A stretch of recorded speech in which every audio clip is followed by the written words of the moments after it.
రాజయ్య గారు కూడా చెప్పారు, నరేందర్ గారు, వినయ్ భాస్కర్ గారు కూడా చెప్పారు. నాయకులందరికీ కూడా పేరు పేరున నమస్కారాలు.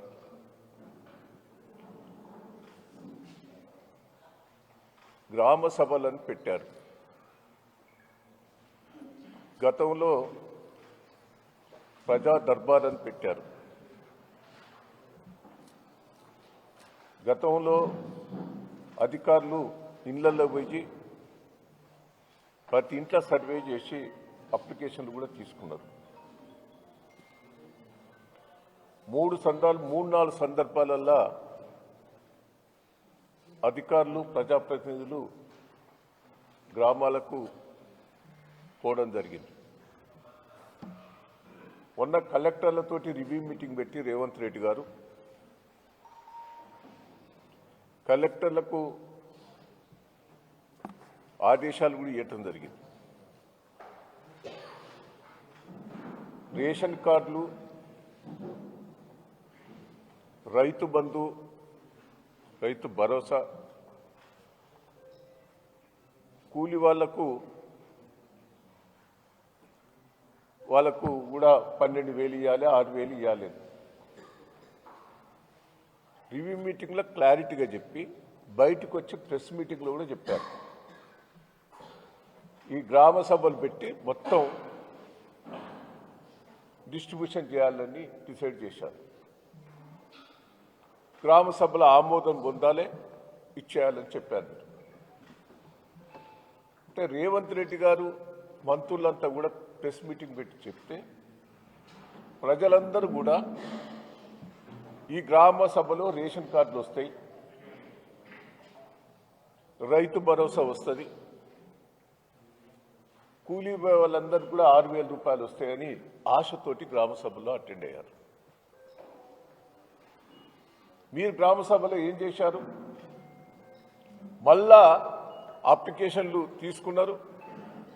ఈ అప్లికేషన్లు వచ్చినాయి, మళ్ళీ అప్లికేషన్. ఎంత బోకస్ అంటే దయచేసి నేను ప్రెస్ మీడియా వాళ్ళని కూడా రిక్వెస్ట్ చేస్తున్నాను.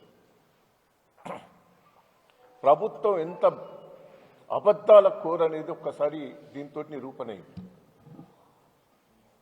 అంటే మాకు తెలిసింది ఏంటంటే స్థానిక ఎన్నికలకు ఇదొక అబద్ధాలతోటి ప్రజలకు ఇది చేస్తానని చెప్పి మోసం చేసేందుకే గ్రామ సభలు పెట్టారు. ఇప్పటికి 3-4 సార్లు సమావేశాలు జరిగాయి. మీరు ఎందుకు చేయలేకపోతారు? రైతు భరోసా అన్నావు, సంవత్సరం ఎగ్గొట్టావు. 15,000 ఇస్తున్నాను, 12,000 అన్నావు. 6,000 ఇస్తా అని చెప్పావు. మరి కేసీఆర్ గారు ఉన్నప్పుడు పొలం దున్నక ముందే, నారు పోయక ముందే రైతు బంధువు పడేది. ఇవాళ నాటేసుకున్నారు, కలుపులు తీసుకున్నారు, కొద్దిగా కోతలు కూడా వచ్చినాయి. అంటే ఇంత మోసం అంటే ఇక రైతుకు పెట్టుబడి ఎప్పుడు అవసరం?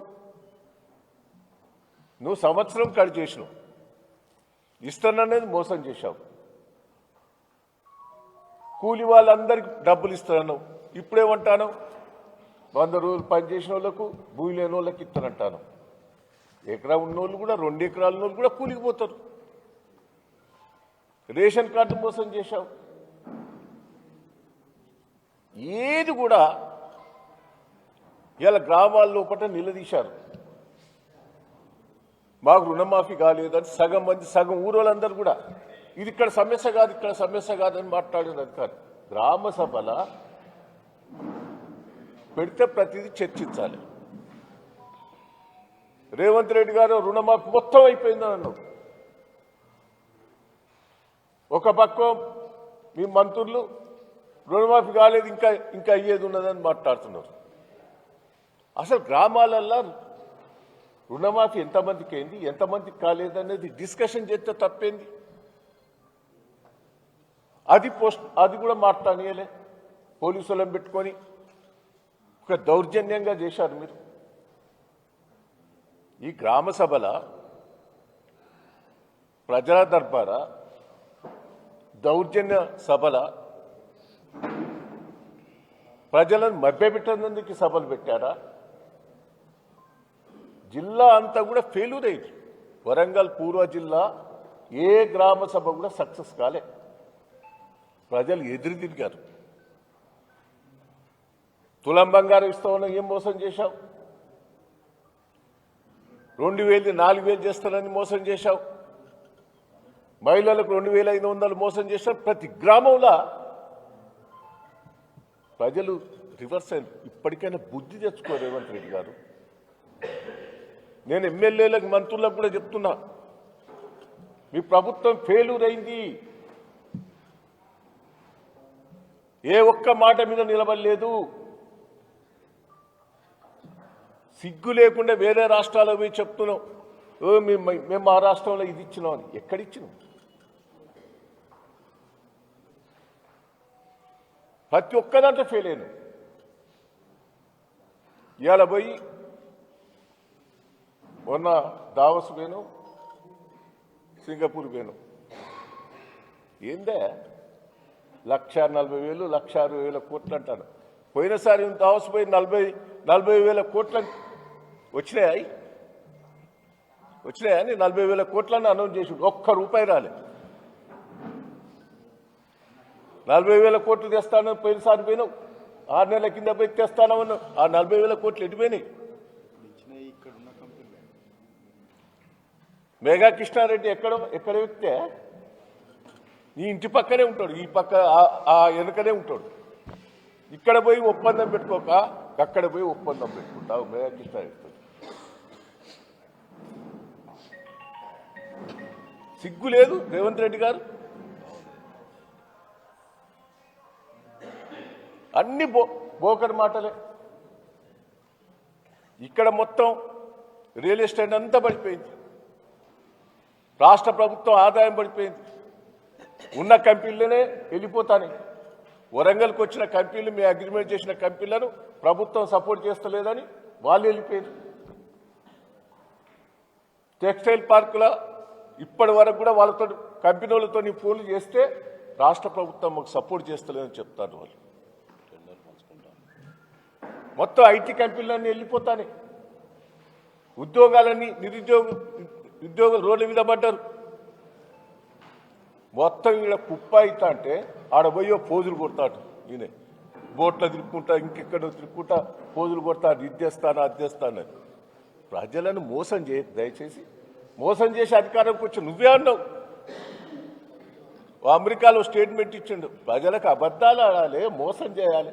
సిగ్గులేదు. ఇంకా ముఖ్యమంత్రి స్థాయిలో ఉండి కూడా పిచ్చి పిచ్చి మాటలు. రాష్ట్రం కుప్పగులుతాను. మహారాష్ట్రలో ఎన్ని తెచ్చుకున్నారా? విపరీతంగా తెచ్చుకున్నారు వాళ్ళు. దాంట్లో నువ్వు 1% తెచ్చుకోలేదు. దాన్ని అది వచ్చేటివి కూడా కావు. మళ్ళా ఇరాలు తెచ్చినాయే రాలేదు. 40,000 కోట్లు ఉన్నాయే వెళ్ళిపోతాను. దయచేసి నువ్వు నువ్వు ఇచ్చిన హామీలు ఒక్కటి నిలబెట్టుకుంటలేవు. ప్రజలను మోసం చేస్తున్నావు. ఏదో లోకల్ బాడీ ఎన్నికల లోపల జిమ్మిక్స్ చేస్తున్నావు. నువ్వు ముఖ్యమంత్రి అయ్యేందుకు జిమ్మిక్ చేసినావు. మళ్ళా లోకల్ బాడీ ఎన్నికల లోపల జిమ్మిక్ చేయబోతున్నారు. ప్రజలు నమ్మరు, ఉరికిచ్చి కొడతారు. మీ ఎమ్మెల్యేలను నేను అంటలేను. ప్రభుత్వం ఫెయిల్ అయింది, ఎమ్మెల్యేలు ఫెయిల్ అయింది.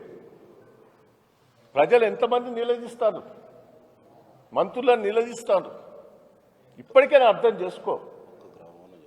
నీ టూర్లు కాదు ముఖ్యం. ఇచ్చిన హామీలను రైతులకు మోసం చేశావు, కూలీలకు మోసం చేశావు, మహిళలకు మోసం చేశావు, అన్ని తీర్ల మోసం చేశావు. నేను పోలీసు ఇంతవరకు పెద్దగారు చెప్పారు, పోలీసును కూడా ఒక కార్యకర్తలుగా వాడుకుంటారు. మీరు అధికారులను కూడా కార్యకర్తలుగా వాడుకుంటున్నారు. ఇది మంచి పద్ధతి కాదు. నేను అధికారులను కూడా రిక్వెస్ట్ చేస్తున్నా,